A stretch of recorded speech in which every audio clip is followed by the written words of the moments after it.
O nosso muito bom dia a todos e a todas. Vou dar início aqui mais mais uma aula, mais um encontro para a gente discutir essa semana os exercícios da primeira semana do PET 3 em Filosofia do segundo ano do ensino médio, né? Para quem não lembra, o nosso plano de estudos tutorado do Governo do Estado de Minas Gerais. A gente está na terceira edição e este aqui é o momento em que nós vamos resolver as questões da primeira semana, porque é um tema bastante complexo, é um tema que exige um cuidado, um carinho e uma atenção maior de todos nós, já que se trata de um tema contemporâneo, da filosofia contemporânea, o existencialismo, especificamente de Jean-Paul Sartre.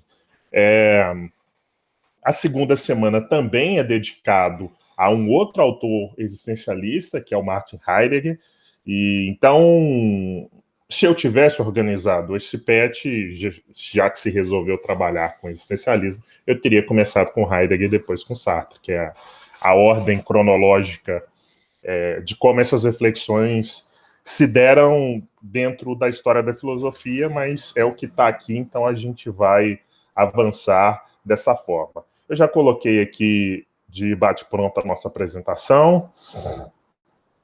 Então, vou mostrar para vocês aqui, primeira semana, liberdade e determinismo. É um tema que já foi trabalhado, ou tentou-se trabalhar com ele no PET 1, em um dos encontros, e ele está, de alguma forma, voltando aqui para a gente. Então, vamos avançar aqui. Eu mandei para vocês esse material, A Liberdade como Problema Filosófico, que é onde aqui eu apresento, deixa eu ampliar aqui para vocês, que é onde eu apresento aqui as reflexões, né, do Sartre, já que lá no nosso PET, como a gente vê, nós não temos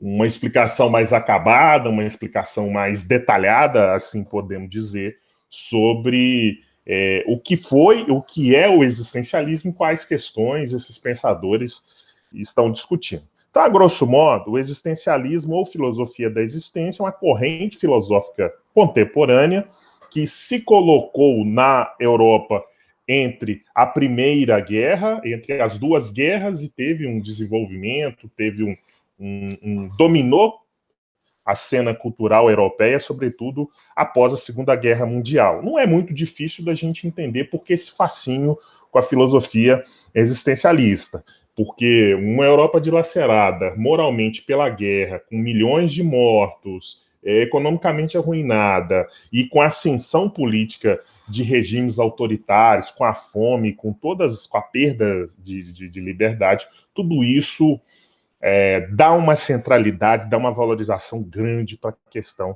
aqui do indivíduo. Então, o existencialismo, ele expressa essa crise filosófica, ele expressa essa crise humana decorrente desses grandes processos estruturais e mortíferos do século XX.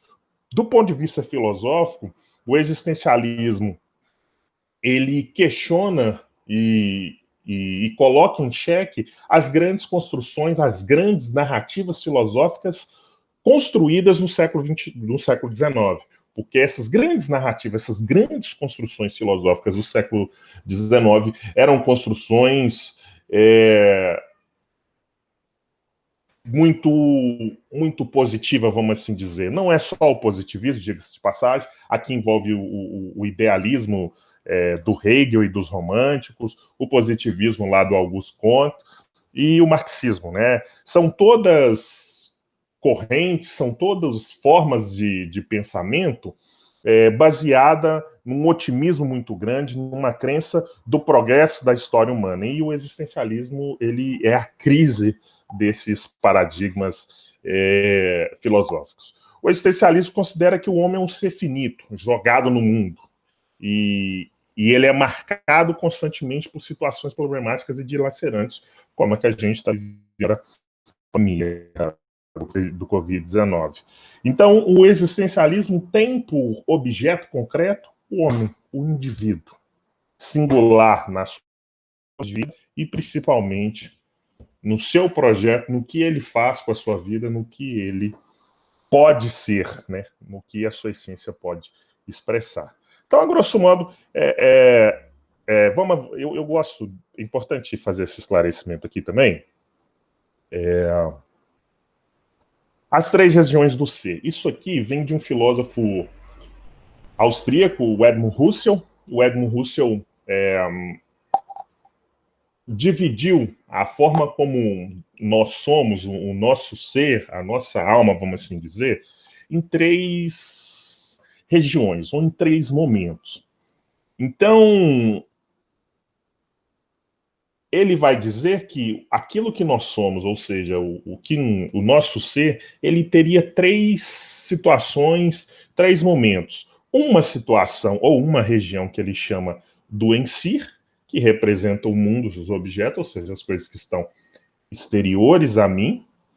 Uma outra condição que ele chama de para si, ou seja, a minha consciência, e essa intencionalidade de conhecer, de pensar o mundo, e todas as outras, e o ser para o outro, ou seja, as outras consciências, as outras pessoas que existem no mundo. Então, em primeiro momento, você tem o ser das coisas no mundo, ou seja, esse copo, esse celular, essa caneca, são todas as coisas que a gente diz em si, estão no mundo. No segundo momento, eu, a consciência humana, né, singularmente aqui pensada, e um terceiro momento, vamos assim dizer, temos as outras consciências humanas.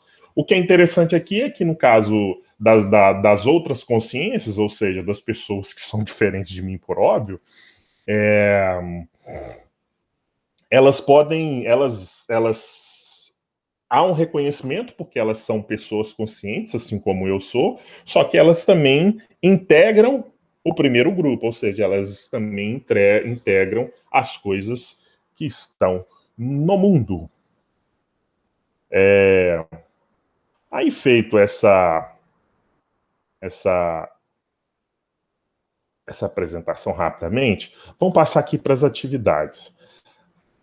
Tá aqui, primeiro ponto. A essência precede a existência. Esse é um grande debate da filosofia desde a antiguidade. Aí tem um trecho de uma música aqui dos Engenheiros do Havaí e pede para que a gente comente essa questão. Pede para a gente analisar as questões a partir da música do Engenheiro do Havaí. O que é importante aqui? O que os Sartre e os existencialistas defendem? É que, ao contrário dos filósofos da antiguidade, dos filósofos da modernidade, dos idealistas, que achavam que a essência vem antes da nossa existência, o existencialismo afirma primeiro que é necessário existir para depois eu ser alguma coisa. Ou seja, a existência vem antes da essência. A essência aqui é compreendida como projeto de vida. E o homem é o único ser que tem um projeto de vida aberto. O homem é o único ser livre nesse sentido, porque ele pode ser qualquer coisa. Uma planta, quando ela nasce, um pé de manga, uma bananeira, desde o início, do início ao fim, está destinado que a manga vai ser sempre manga, que a bananeira vai ser sempre banana, que a cenoura vai ser sempre cenoura, que a beterraba vai ser sempre beterraba. Um cachorro não pode daqui a um ano falar que vai ser gato, que ele não vai conseguir ser gato, ele vai ser cachorro do início ao fim. Agora, quando eu nasço, quando um homem, quando uma mulher nasce, quando alguém nasce, quando alguém vem a esse mundo, quando uma pessoa, né, um humano vem a esse mundo, não está determinado o que eu vou ser. Eu posso ser engenheiro, eu posso ser médico, eu posso ser político, eu posso ser jogador de futebol, eu posso fazer da minha vida o que eu quiser e der conta de fazer e que as condições objetivas me permitam. Então, a primeira questão aqui pede para qual a relação do verso da música não se prenda a primeira impressão com a ideia de Sartre que o homem é um ser inacabado. É isso que eu falei, ou seja, o nosso projeto de vida ele está constantemente em mutação, porque nós mudamos e podemos ser, a nossa essência pode ser aquilo que nós desejarmos, aquilo que nós decidimos que ela seja. Qual trecho da letra pode comparar com o fato de que quando criamos nossa essência, não enxergamos como ela realmente é? Aqui, ó. Sou cego, não nego, enxergo quando puder. 3. Para Sartre, somos livres para existir e criar nossa própria essência. Hoje, como as redes sociais influenciam nessa liberdade, é isso que Sartre está... As redes sociais... cada pessoa é livre para construir o seu projeto de vida. E as redes sociais, elas influenciam nesse projeto de vida a partir do momento em que as redes sociais, elas, ao mesmo tempo, podem nos ajudar com informações, com conhecimento, como a gente está fazendo aqui nesse momento, para definir, para construir nosso projeto de vida, mas elas, sobretudo, o tempo que nós gastamos, o tempo que nós passamos aqui, e o tipo de padrão de comportamento de vida que a gente vê sendo exibido, que a gente vê sendo valorizado nas redes sociais, e aqui é uma crítica direta aos ditos influencers digitais, esse tipo de processo, esse tipo de comportamento influencia diretamente na forma como nós gerenciamos e construímos o nosso projeto de vida. A nossa essência é formada por conta da nossa existência, por meio das nossas vivências e escolhas. Quais vivências suas formaram a sua essência? Aí uma questão mais pessoal. Eu, por exemplo, quais vivências formaram a minha essência? Eu, por exemplo, um determinado momento, antes de virar professor, eu tinha 17 para 18 anos, eu fui seminarista católico, achei que eu tinha vocação para ser padre, mas depois eu saí, vi que não tinha, mas esse momento marcou a minha construção, assim, né, de estudar filosofia e de se interessar pelas coisas que hoje, inclusive, se tornou minha atividade de ganha-pão, né. A questão 5 é a seguinte: é uma questão que caiu num processo seletivo numa universidade lá do Paraná. Vejamos só. O que significa aqui o dizer que a existência precede a essência? Significa que o homem primeiramente existe, se descobre, surge no mundo e que só depois se define. O homem, tal como concebe o existencialista, não é definível. É porque, primeiramente, nada é. Só depois será alguma coisa de tal como a si próprio se fizer. O homem é, não apenas como ele concebe, mas como ele quer que seja. Como ele concebe depois da existência, como ele se deseja após esse impulso para a existência. O homem não é mais do que o que ele faz. Assim, o primeiro esforço do existencialismo é o de pôr todo homem no domínio do que ele é e de lhe atribuir a total responsabilidade de sua existência. Quando dizemos que o homem se escolhe a si, queremos dizer que cada um de nós escolhe a si próprio, mas com isso queremos também dizer que ao escolher a si próprio, ele escolhe todos os homens. Com efeito, não há de nossos atos sequer que, ao criar o homem que desejamos ser, não cria ao mesmo tempo a imagem do homem como julgamos que ele deve ser. Considerando a concepção existencialista de Sartre, o texto acima, é incorreto afirmar que o homem é um projeto que se vive subjetivamente, o homem é um ser totalmente responsável por sua existência. Por haver uma natureza humana determinada, no homem a essência precede a existência. Por óbvio, a questão C, como a gente vem dizendo aqui o tempo todo, né? Para o Sartre, é necessário existir para depois definir-se o que vai ser, ou seja, a essência vem depois.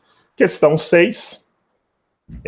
O tema da liberdade é discutido por muitos filósofos. No existencialismo francês, Jean-Paul Sartre, particularmente, compreende a liberdade enquanto escolha incondicional. Entre as afirmações abaixo, a única que está de acordo com a concepção de liberdade humana é o homem primeiramente tem uma essência divinizada. Essa aqui já pode excluir, porque para o Sartre a existência vem antes da essência. B, o homem não é mais do que aquilo que a sociedade faz dele.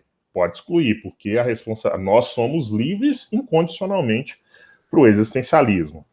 O homem primeiramente existe porque, sendo consciente, é um ser em si e para o outro. Essa é interessante. O homem é determinado por sua essência superior. Essa está fora.